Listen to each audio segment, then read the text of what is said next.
Hi, happy Monday. Welcome back to Chats with Chase. Here's today's tip.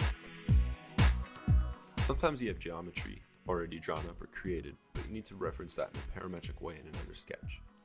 For example, if you have a part file for a female connector and need to make the male end, there are a few different tools out there to do this, each with a slightly different outcome depending on what it is you're trying to do. Today, I'll go over the original, convert entities. So I have this part, but I need to build some blocks that can fit through these holes, like I mentioned earlier with the male and female connectors. I created this second plane where I also made this sketch that the blocks will be made from.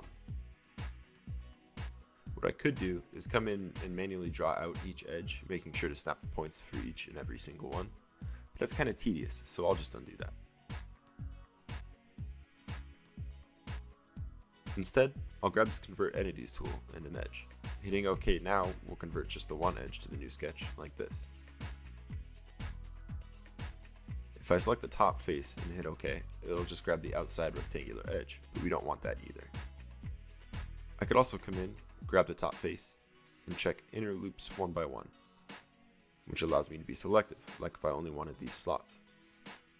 It'll automatically grab all edges of the corresponding slot. However, I know that's not what we want. We want all those cutouts selected.